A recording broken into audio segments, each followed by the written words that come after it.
तुम्हारे अपने पसंदीदा बुकमार्क समरी चैनल में स्वागत है। अगर तुम्हें हमारी बुक समरी पसंद आए तो लाइक, शेयर और हमारे चैनल को सब्सक्राइब करना मत भूलना। तो चलो अब शुरू करते हैं। किताब का नाम the power of your subconscious mind, लेखक डॉक्टर जोसेफ मर्फी। पहला अध्याय, तुम्हारे अंदर की छुपी ताकत। लेखक यहां शुरुआत ही इस बात से करता है कि इंसान के अंदर एक ऐसी ताकत होती है जो जिंदगी का रुख बदल सकती है। ये ताकत कोई जादू या तंत्र नहीं है, बल्कि खुद उसका अपना अवचेतन मन है। जब तुम कोई भी बात बार बार सोचते हो, चाहे वो डर से जुड़ी हो या भरोसे से, वो धीरे धीरे तुम्हारे अंदर गहराई तक बैठ जाती है। फिर वो सोच तुम्हारे बोलने, चलने, काम करने, यहां तक कि तुम्हारे शरीर की स्थिति तक को कंट्रोल करने लगती है। अब सोचो, अगर कोई इंसान बार बार खुद से कहता रहे कि वो बीमार है, तो उसका अवचेतन मन उस बात को मानकर शरीर को उसी दिशा में धकेलने लगता है। और अगर कोई हर दिन खुद से कहे कि वो ठीक हो रहा है, खुश है, मजबूत है, तो उसका अवचेतन मन उस सोच को स्वीकार करके उसके लिए रास्ता बना देता है। लेखक यही कहना चाहता है कि ये जो छुपी ताकत है वो हर समय काम कर रही है। फर्क सिर्फ इतना है कि हम उसे पहचानते नहीं, उसे इस्तेमाल करना नहीं जानते। ये मन बहुत आज्ञाकारी है। जैसा कहोगे वैसा मानेगा। तुम डर दोगे तो डर को सच बना देगा। तुम उम्मीद दोगे तो उम्मीद को हकीकत बना देगा। इस अध्याय में ये एहसास दिलाया गया है कि हमें अपनी सोच की जिम्मेदारी खुद उठानी है, क्योंकि वही हमारी पूरी जिंदगी की दिशा तय करती है। दूसरा अध्याय, अवचेतन मन कैसे काम करता है। यहां लेखक दिमाग के दो हिस्सों की बात करता है। एक है चेतन मन, जो अभी तुम इस्तेमाल कर रहे हो, जब तुम सोच रहे हो, पढ़ रहे हो, समझ रहे हो। दूसरा है अवचेतन मन, जो चुपचाप सब कुछ रिकॉर्ड कर रहा है। अवचेतन मन में तर्क करने की ताकत नहीं होती। वो ये नहीं देखता कि जो तुम सोच रहे हो वो सही है या गलत। वो बस उसे स्वीकार कर लेता है। अब मान लो कि कोई बार बार कहे कि मेरे पास पैसा नहीं है, मैं कभी सफल नहीं हो पाऊंगा, तो अवचेतन मन इस सोच को सच मान लेता है और फिर असल जिंदगी में उसी तरह की परिस्थितियां खींच लाता है। वो मन को वैसे ही रास्ते दिखाता है, वैसी ही भावनाएं भरता है, वैसी ही ऊर्जा भेजता है। लेकिन अगर कोई खुद से कहे कि मैं योग्य हूं, मुझे सफलता मिलेगी, मेरा मन शांत है, और उसे पूरे यकीन से बार बार दोहराए, तो उसका अवचेतन मन उसी सोच को पकड़ लेता है और उसे हकीकत में बदलने की दिशा में काम करने लगता है। इस अध्याय में लेखक ये भी बताता है कि जब तुम सो रहे होते हो, तब भी ये अवचेतन मन काम करता रहता है। इसलिए सोने से पहले की सोच बहुत अहम होती है। अगर कोई रात में सोने से पहले डर, चिंता या गुस्से के साथ सोता है, तो वही भावनाएं उसके अवचेतन में बैठती है। लेकिन अगर कोई सोने से पहले शांति और विश्वास के साथ सोए, तो वो धीरे धीरे उसकी सोच और जीवन को बदल सकता है। तीसरा अध्याय, मन में बोए गए बीज की तरह होता है विचार। इस अध्याय में लेखक बताता है कि जैसे जमीन पर बीज बोते हैं और कुछ समय बाद वो बीज अंकुरित होकर पेड़ बनता है, ठीक वैसे ही हमारे विचार भी बीज की तरह होते हैं। अगर किसी के मन में लगातार डर, कमी, निराशा और खुद पर शक जैसे विचार बोए जा रहे हैं, तो उसकी जिंदगी में वही सब पनपने लगेगा। लेकिन अगर कोई अपने मन में भरोसा, प्यार, सफलता और शांति जैसे विचार बोता है, तो वही चीजें उसकी जिंदगी में धीरे धीरे सामने आने लगेंगी। यहां लेखक ये भी समझाता है कि ये बदलाव एकदम से नहीं आते। जैसे बीज बोने के बाद भी तुरंत फल नहीं मिलता, वैसे ही अच्छे विचारों के भी असर धीरे धीरे आते हैं। इसीलिए जरूरत है धैर्य और नियमित अभ्यास की। एक बात और बड़ी दिलचस्प है, लेखक बताता है कि ये मन शब्दों से ज्यादा भावनाओं को पकड़ता है। अगर कोई सिर्फ जुबान से कहे कि मैं सफल हूं, लेकिन भीतर से खुद पर भरोसा ही न हो, तो उसका असर नहीं होता। लेकिन जब वही बात पूरे यकीन और भावना के साथ दोहराई जाती है, तो अवचेतन मन उसे अपनी सच्चाई मान लेता है। ये अध्याय यही सिखाता है कि तुम्हें अपने विचारों की खेती करनी है। जैसे कोई किसान ध्यान से जमीन की देखभाल करता है, वैसे ही तुम्हें अपने मन की देखभाल करनी है ताकि उसमें अच्छे विचारों का पौधा पनपे। चौथा अध्याय, कैसे असर डालते हैं मन के विचार शरीर पर। यह अध्याय बहुत ही व्यावहारिक है क्योंकि इसमें बताया गया है कि मन की सोच का सीधा असर शरीर पर कैसे होता है। अगर कोई इंसान लगातार चिंतित रहता है, हमेशा डर या तनाव में रहता है, तो उसका शरीर धीरे धीरे थकने लगता है, कमजोर पड़ने लगता है और कई बार बीमार भी हो जाता है। क्योंकि जब मन अशांत होता है तो वो शरीर को भी उसी बेचैनी में ढाल देता है। लेखक यहाँ कई उदाहरण देता है कि कैसे कुछ लोग केवल सकारात्मक सोच और विश्वास से अपने आप को गंभीर बीमारियों से भी बाहर निकाल पाए। उदाहरण के तौर पर किसी को दिल की बीमारी थी, लेकिन उसने हर दिन खुद से कहा कि उसका दिल मजबूत है, उसका शरीर स्वस्थ है, और उसने उस सोच को अपने मन में पूरी गहराई तक बैठा दिया। कुछ महीनों बाद उसने पाया कि उसकी सेहत में बहुत सुधार आ चुका है। इस अध्याय का सार यही है कि तुम्हारे शब्द और सोच सिर्फ हवा में उड़ने वाले विचार नहीं हैं। वे तुम्हारे शरीर के हर अंग तक पहुंचते हैं। अगर तुम खुद से बार बार कहो कि तुम ठीक हो, शांत हो, मजबूत हो, तो शरीर भी वही मानने लगता है। और जब ये सोच आदत बन जाती है, तब शरीर और मन दोनों मिलकर तुम्हें भीतर से स्वस्थ बना देते हैं। पांचवा अध्याय, अवचेतन मन से मनचाही चीज कैसे पाओ। इस अध्याय में लेखक बताता है कि अगर इंसान सही तरीके से अपने अवचेतन मन से जुड़ जाए, तो वो अपनी जिंदगी में बहुत कुछ हासिल कर सकता है। ये सिर्फ सोचने या कल्पना करने की बात नहीं है, बल्कि ये बात समझने की है कि जो तुम पूरे विश्वास के साथ बार बार सोचते हो, वो चीज धीरे धीरे असल जिंदगी में आने लगती है। मान लो किसी को एक नौकरी चाहिए। अगर वो हर दिन डर और घबराहट से कहे कि कहीं नौकरी न मिले, तो उसका मन यही डर पकड़ लेगा और रास्ते बंद होते जाएंगे। लेकिन अगर वो पूरे विश्वास और सुकून के साथ मन में बार बार ये महसूस करे कि उसे नौकरी मिल रही है, वो इंटरव्यू में अच्छा कर रहा है, वो वहां काम कर रहा है, तो अवचेतन मन उस सोच को पकड़ लेता है और उसी के अनुसार चीजें बननी शुरू हो जाती है। लेखक ये भी बताता है कि इस प्रक्रिया में सबसे जरूरी है शांति से सोचना और यकीन रखना। जब तुम कोई इच्छा अपने अवचेतन मन को देते हो, तो उसे बार बार सोचकर परेशान नहीं करना चाहिए। उसे जैसे धरती में बीज डालकर छोड़ देते हैं, वैसे ही छोड़ देना चाहिए। अवचेतन मन उसे अपने तरीके से पूरा करने लगेगा। इस अध्याय का मतलब यह है कि अगर कोई अपनी सोच को साफ, सकारात्मक और लगातार बनाए रखे, तो वो चीजें असल में घटने लगती है। अवचेतन मन को एक सहयोगी की तरह देखो। उसे भरोसे से और प्रेम से कहो कि तुम्हें क्या चाहिए, और फिर शांति से आगे बढ़ो। छठा अध्याय, चमत्कार कैसे होते हैं। यहां लेखक समझाता है कि जिन बातों को लोग चमत्कार मानते हैं, वे असल में अवचेतन मन की शक्ति का ही परिणाम होते हैं। कई बार ऐसा होता है कि कोई उम्मीद छोड़ देता है, लेकिन फिर अचानक कोई हल निकल आता है। लेखक कहता है कि जब इंसान पूरी सच्चाई और विश्वास के साथ किसी चीज की कल्पना करता है और उसे अपने अवचेतन मन तक पहुंचा देता है, तो फिर वो सोच धीरे धीरे हकीकत बन जाती है। मान लो कोई बहुत समय से बीमार है और दवाइयों से कोई खास असर नहीं हो रहा, लेकिन एक दिन वो अपने अंदर से कहने लगता है कि अब मैं स्वस्थ हूं, अब मेरे शरीर में बदलाव हो रहा है, अब मुझे नई ऊर्जा मिल रही है। और वो उस सोच को दिन रात पूरी श्रद्धा और विश्वास के साथ दोहराता है। फिर कुछ ही समय में वो महसूस करता है कि शरीर सच में जवाब देने लगा है। जो लोग इसे देखते हैं, उन्हें लगता है कि ये चमत्कार है, लेकिन असल में ये उसके अवचेतन मन की ताकत है, जो उसकी सोच के साथ मिलकर शरीर को ठीक करने में जुट गई। इस अध्याय का मकसद यही है कि चमत्कार कोई जादू नहीं है। ये उस समय होते हैं जब मन और शरीर पूरी तरह एक दिशा में चलते हैं, बिना शक और डर के। जब तुम खुद पर और अपने अंदर की शक्ति पर भरोसा करते हो, तो बहुत कुछ बदल सकता है।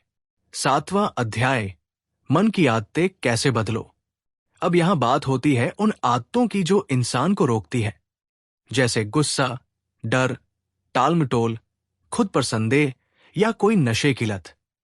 लेखक बताता है कि ये सारी आदतें अवचेतन मन में बैठी होती हैं और इन्हें बदलने के लिए सिर्फ जोर लगाना काफी नहीं होता, बल्कि उस मन तक पहुंचकर बदलाव लाना होता है। अगर कोई बार बार कहता है कि वो कुछ नहीं बदल सकता, तो वही बात अंदर बैठ जाती है। लेकिन अगर कोई ये तय कर ले कि अब उसे बदलना है और हर दिन अपने मन में नई सोच को दोहराए, तो धीरे धीरे वो आदत भी बदलने लगती है। लेखक एक तकनीक बताता है जिसे सकारात्मक पुष्टि कहते हैं। इसका मतलब है खुद से हर दिन ऐसी बातें कहना जो तुम बनना चाहते हो। मान लो कोई गुस्से की आदत से परेशान है। अगर वो हर दिन अपने मन में शांति और संयम की बातें दोहराए और गहराई से उन बातों को महसूस करे, तो उसका अवचेतन मन धीरे धीरे वैसी सोच को पकड़ने लगता है और फिर गुस्सा अपने आप कम होने लगता है। लेखक यहां यह भी कहता है कि बदलाव में थोड़ा समय लगता है। जैसे कोई पेड़ धीरे धीरे बड़ा होता है, वैसे ही मन की आदतें भी धीरे धीरे बदलती है। लेकिन अगर इंसान सच्चे मन से कोशिश करता रहे, तो कोई भी आदत बदली जा सकती है। 8वां अध्याय, नींद में भी बदलता है मन। इस अध्याय में लेखक बताता है कि सोते समय हमारा अवचेतन मन पूरी तरह सक्रिय रहता है।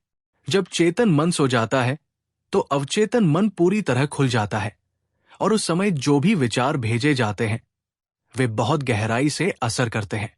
इसलिए लेखक सलाह देता है कि सोने से ठीक पहले अपने मन को अच्छी, सकारात्मक और शांत सोच से भरना चाहिए। जैसे सोने से पहले खुद से कहना कि मैं शांत हूं, मुझे समाधान मिल रहा है, कल का दिन अच्छा होगा। ये बातें तुम्हारे अवचेतन में चली जाती है और रात भर वो उस पर काम करता है। यहां एक और बात लेखक बताता है कि सपनों के जरिए भी अवचेतन मन कई बार इशारा देता है।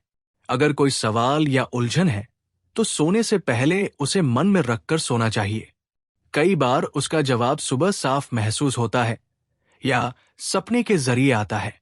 लेखक ये भी कहता है कि अगर कोई परेशानी है, तो उसे लेकर सोने से पहले डर और चिंता के बजाय समाधान की भावना ले जानी चाहिए।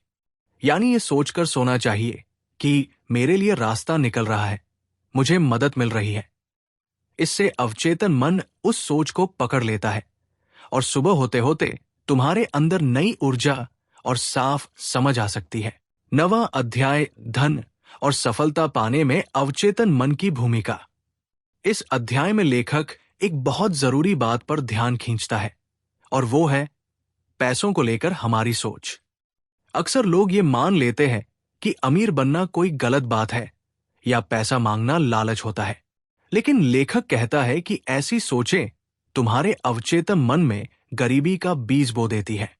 जब तुम्हारे मन में यह धारणा बैठ जाती है कि पैसे का आना मुश्किल है या पैसे वाले लोग बुरे होते हैं, तो तुम्हारा अवचेतन मन पैसा आने से खुद ही रोक लगाने लगता है। इस वजह से चाहे तुम मेहनत कर भी लो, लेकिन कुछ न कुछ अड़चन आती रहती है। लेखक यहां कहता है कि पैसे को न प्यार करना जरूरी है, न नफरत, बल्कि उसे एक जरूरत और उपयोगी चीज की तरह देखना चाहिए।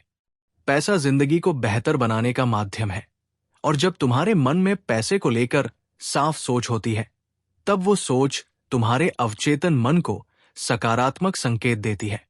लेखक एक अभ्यास भी बताता है।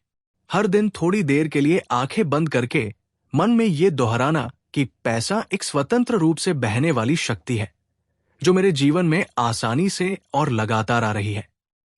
ये सोच धीरे धीरे अवचेतन मन में घर कर लेती है और फिर ऐसा लगता है कि पैसा अचानक नए रास्तों से आने लगा है। इस अध्याय में लेखक ये भी समझाता है कि सफलता सिर्फ पैसा नहीं है। सफलता का मतलब है आत्मविश्वास, मानसिक शांति और संतुलित जीवन। अगर कोई सिर्फ पैसा चाहता है लेकिन भीतर से तनाव और डर से भरा है, तो वो कभी सच्ची सफलता का अनुभव नहीं कर सकता। इसीलिए जरूरी है कि मन पहले से ही वैसी सोच में ढले जैसा जीवन तुम पाना चाहते हो। 10वां अध्याय, रिश्तों में शांति और प्रेम लाने की शक्ति। इस अध्याय में लेखक रिश्तों की बात करता है, यानी पति पत्नी, दोस्त, माता पिता, सहकर्मी और बाकी सब इंसानों से जुड़ाव की। बहुत सारे लोगों की जिंदगी में यही परेशानी होती है कि उनके संबंध ठीक नहीं चलते या किसी खास रिश्ते में खटास बनी रहती है। लेखक कहता है कि हर रिश्ता, चाहे वो कैसा भी हो, पहले तुम्हारी सोच में बनता है। अगर तुम बार बार किसी के बारे में बुरा सोचते हो, गुस्से में उसके बारे में नकारात्मक बातें करते हो, तो वो सोच तुम्हारे अवचेतन मन में जाकर उस व्यक्ति के प्रति और ज्यादा नकारात्मक ऊर्जा पैदा करती है। यहां लेखक एक बहुत सुंदर तरीका बताता है। अगर कोई व्यक्ति ऐसा है जिससे तुम्हारा मन ठीक नहीं बैठता, तो तुम अपने अवचेतन मन में उसकी एक अच्छी छवि बनाओ। हर दिन मन में ये सोचो कि वो इंसान अच्छा है, वो बदल रहा है, हमारे बीच प्रेम और समझदारी बढ़ रही है। ऐसा सोचने से सिर्फ तुम्हारा व्यवहार नहीं बदलेगा, बल्कि सामने वाले व्यक्ति के प्रति भी तुम्हारा आकर्षण बदलने लगेगा और फिर वही ऊर्जा उसके पास भी पहुंचेगी। लेखक ये भी कहता है कि अगर किसी को जीवन साथी नहीं मिल रहा या कोई रिश्ता टूट गया है, तो भी अवचेतन मन को सही दिशा देकर बहुत कुछ बदला जा सकता है। हर दिन ये कल्पना करना कि तुम्हारे जीवन में एक समझदार, सच्चा, प्रेम करने वाला साथी आ रहा है और तुम्हारी जिंदगी में संतुलन और सुख लौट रहा है, इससे धीरे धीरे मन उस बात को स्वीकार कर लेता है और फिर बाहरी दुनिया में भी बदलाव दिखने लगता है। इस अध्याय में ये बात बहुत गहराई से समझाई गई है कि जब तुम भीतर से प्रेम और समझदारी से भरे होते हो, तो वही भावनाएं बाहर की दुनिया में भी तुम्हारे रिश्तों को बेहतर बनाने लगती है। जब तुम दूसरों के लिए शुभ सोचते हो, तो वो ऊर्जा लौटकर तुम्हारे पास भी आती है। 11वां अध्याय, नकारात्मक सोच कैसे बनती है बीमारी की वजह।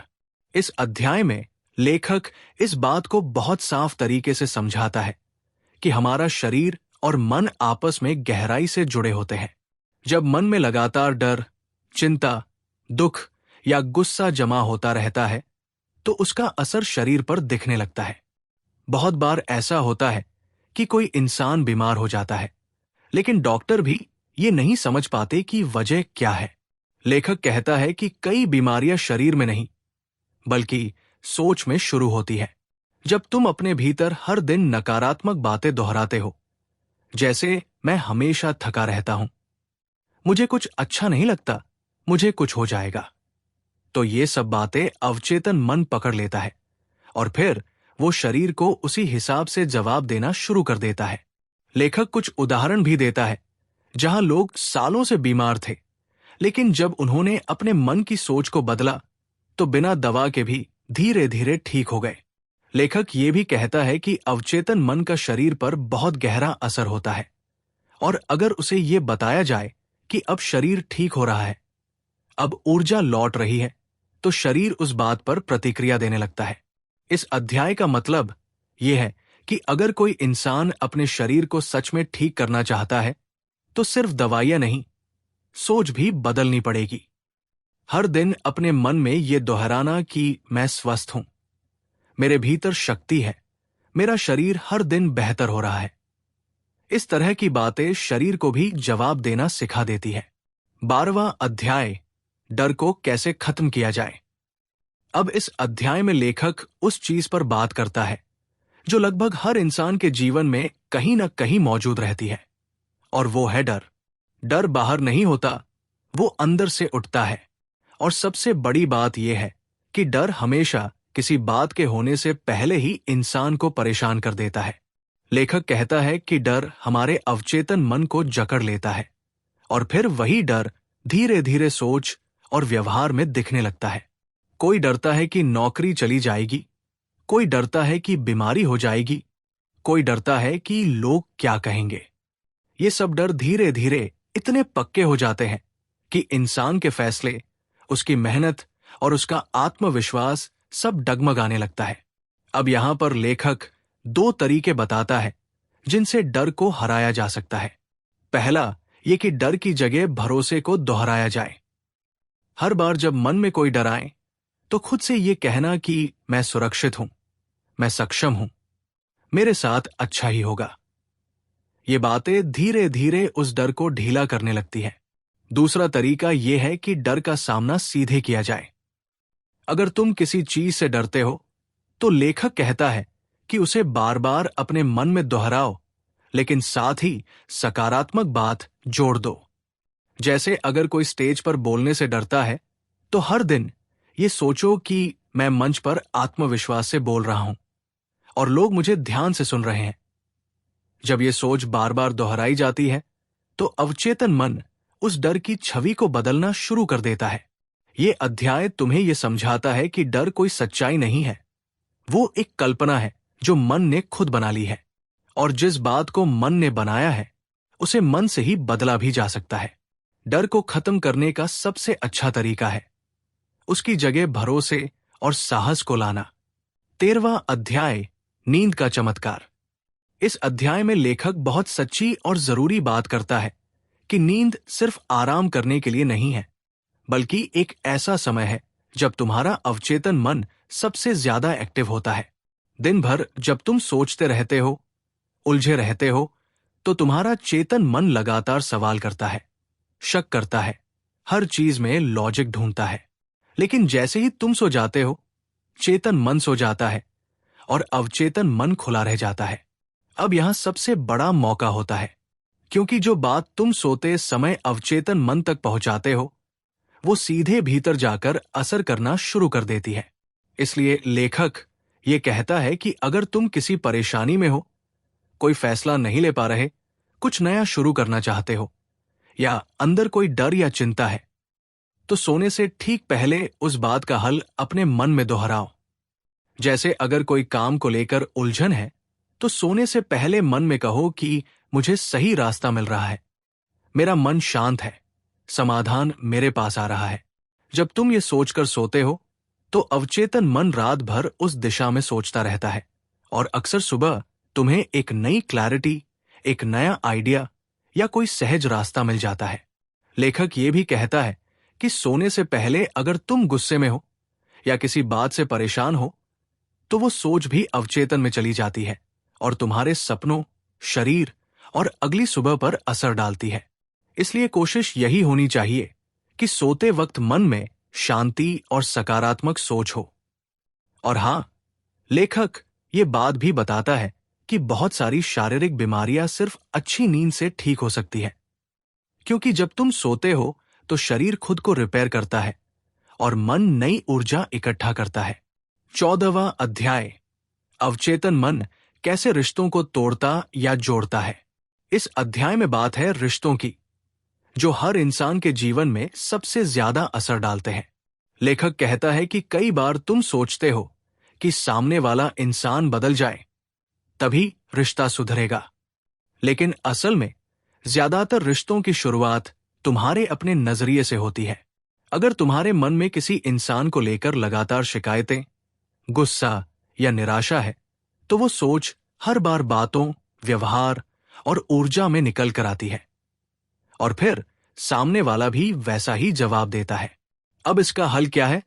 लेखक कहता है कि तुम सबसे पहले अपने अवचेतन मन में उस व्यक्ति की अच्छी छवि बनाओ। उसे अपने मन में शुभकामनाएं दो, भले ही वो अभी जैसा भी है। दिन में 2 बार उसके लिए सोचो कि हमारा रिश्ता सुधर रहा है, हमारे बीच शांति और समझ बन रही है, वो इंसान बदल रहा है और मैं भी बदल रहा हूं। ये सब बातें सिर्फ कल्पना नहीं होती।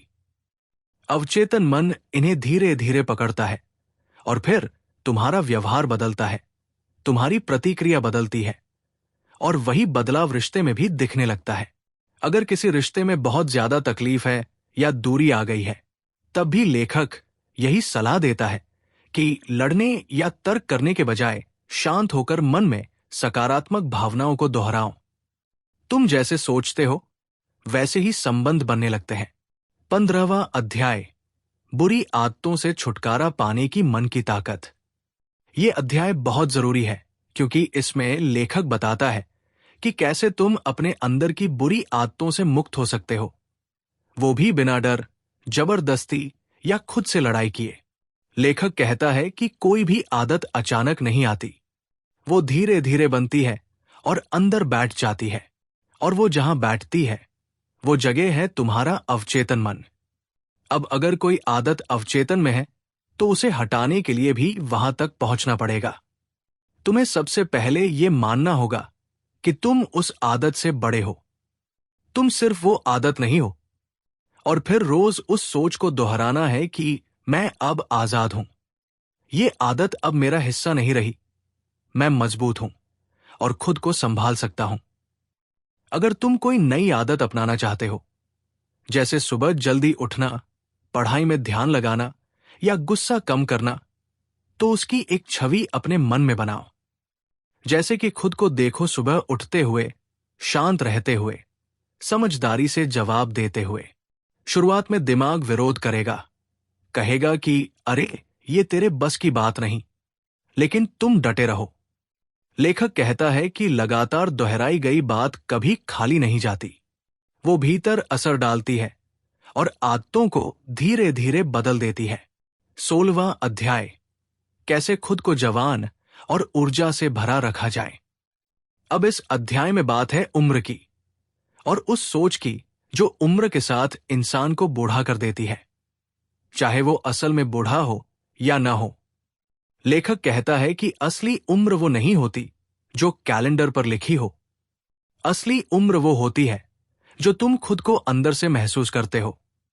अगर तुम हर दिन खुद को कमजोर, थका हुआ और अब मेरी उम्र नहीं रही जैसी सोच से भरते हो, तो तुम्हारा शरीर भी वही जवाब देने लगता है।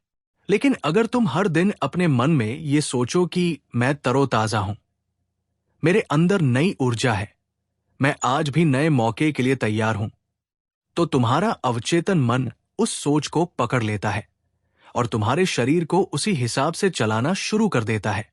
लेखक कुछ उदाहरण देता है ऐसे लोगों के जो 50-60 की उम्र में नई शुरुआत करते हैं, नई किताबें लिखते हैं, नई भाषाएं सीखते हैं या कोई नया काम शुरू करते हैं। वो ऐसा इसलिए कर पाते हैं क्योंकि उनका मन जवान रहता है, भले ही शरीर थोड़ी उम्र ले आया हो। ये अध्याय हमें ये याद दिलाता है कि अगर तुम खुद को हर दिन थकावट और उम्र की सोच से भरते रहोगे, तो वो तुम्हारे शरीर पर असर करेगी। लेकिन अगर तुम खुद को प्रेरणा, ताजगी और आत्मविश्वास से भरोगे, तो शरीर भी उसी के अनुसार खुद को ढाल लेगा। 17वां अध्याय, अवचेतन मन कैसे जीवन को समृद्ध और सफल बना सकता है। इस अध्याय में लेखक तुम्हें यह समझाने की कोशिश करता है कि खुशहाल और समृद्ध जीवन का सीधा संबंध इस बात से है कि तुम अपने अवचेतन मन में किस तरह की सोच भरते हो। अगर तुम हर वक्त अभाव, डर, परेशानी और कमी की सोच रखते हो, तो वो सोच अंदर जाकर हकीकत बन जाती है। लेकिन अगर तुम समृद्धि, संतुलन और सफलता की भावना को मन में जमाते हो, तो वही चीजें धीरे धीरे तुम्हारी तरफ खींचने लगती है। लेखक कहता है कि पैसा, रिश्ते, सेहत या करियर, ये सब बाहर की चीजें हैं, लेकिन इन सब का बीज तुम्हारे अंदर बोया जाता है, और वो भी तुम्हारी सोच के जरिए।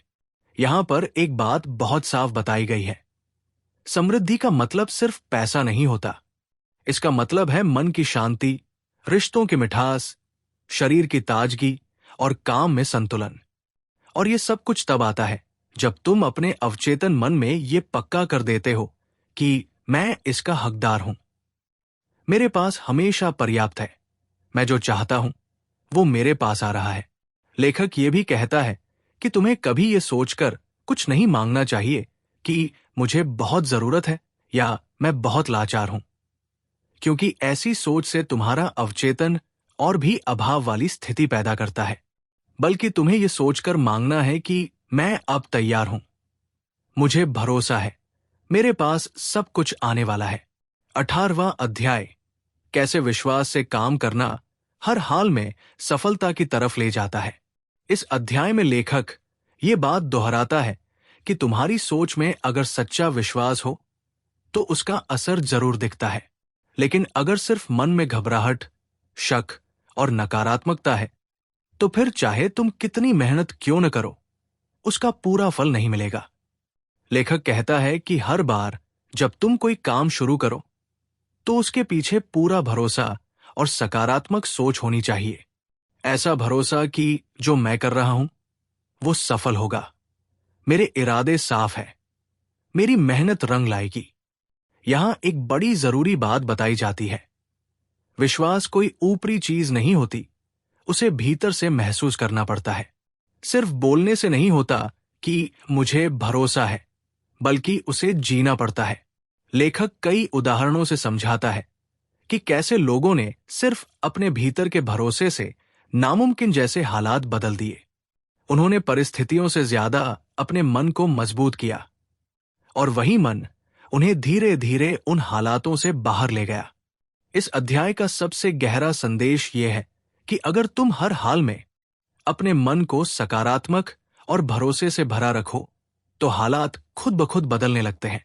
19वां अध्याय, कैसे अवचेतन मन आध्यात्मिक रूप से भी मार्गदर्शन करता है। अब यहां लेखक थोड़ा आध्यात्मिक बात करता है, लेकिन बहुत ही साफ और सीधी भाषा में। वो कहता है कि तुम्हारा अवचेतन मन सिर्फ काम, पैसा या रिश्तों के लिए नहीं है, बल्कि ये तुम्हें जीवन की गहराइयों से जोड़ता है, जहां से तुम्हारी शांति, समझ और आंतरिक शक्ति निकलती है। जब तुम खुद से जुड़ते हो, जब भीतर की आवाज सुनते हो, तो वही अवचेतन मन तुम्हें सही दिशा देता है। तुम अगर कभी खो जाओ, उलझ जाओ या ये समझ न पाए कि क्या करना है, तो तुम्हें अपने भीतर उतरना चाहिए, अपने अवचेतन से संवाद करना चाहिए। लेखक कहता है कि अगर तुम हर दिन थोड़ा समय शांत बैठने में लगाओ, अपने मन को साफ और हल्का करो, तो धीरे धीरे तुम्हें भीतर से जवाब मिलने लगते हैं। इस अध्याय में एक और बात बहुत प्यारी है। लेखक कहता है कि तुम्हारा अवचेतन मन ईश्वर के संपर्क में है। जब तुम सच, दया, प्रेम और सेवा की भावना से जुड़ते हो, तो तुम्हारा अवचेतन मन और भी तेज, साफ और शक्तिशाली हो जाता है। 20वां अध्याय, अवचेतन मन की शक्ति को हर दिन के जीवन में कैसे इस्तेमाल करें। ये आखिरी अध्याय जैसे पूरी किताब का सार है। इसमें लेखक उन सारी बातों को एक साथ जोड़ता है जो पूरी किताब में अलग अलग अध्यायों में बताई गई है। वो कहता है कि अब जब तुम्हें समझ आ गया है कि अवचेतन मन कितना शक्तिशाली है, तो अब जरूरी है कि तुम हर दिन इसे इस्तेमाल करने की आदत डालो। हर सुबह उठते ही अपने मन में अच्छे विचार भरो, जैसे आज का दिन अच्छा रहेगा, मैं शांत हूं, मैं जो सोचता हूं वही बनता हूं। फिर दिन भर खुद को टटोलते रहो कि कहीं तुमने नकारात्मक, डर वाली या संदेह से भरी कोई सोच तो नहीं पकड़ ली है। अगर ऐसा हो तो तुरंत उसे बदलो। रात को सोते समय भी वही बात दोहराई जाती है। अपने अवचेतन मन को कुछ अच्छा देकर सो, जैसे कोई अच्छी प्रार्थना, कोई धन्यवाद की भावना या फिर कोई भरोसे से भरा वाक्य। लेखक ये भी समझाता है कि ये कोई जादू नहीं है जो एक रात में असर दिखा दे। ये धीरे धीरे असर करता है, लेकिन असर जरूर करता है। बस शर्त यह है कि तुम लगातार और सच्चे मन से इसे अपनाओ। इस किताब के लिए बस इतना ही। उम्मीद है तुम्हें ये समरी पसंद आई होगी, तो हमारे चैनल को सब्सक्राइब जरूर कर देना और वीडियो को शेयर करना मत भूलना। मैं जल्दी ही एक और शानदार और मजेदार नई किताब की समरी लेकर फिर मिलूंगा।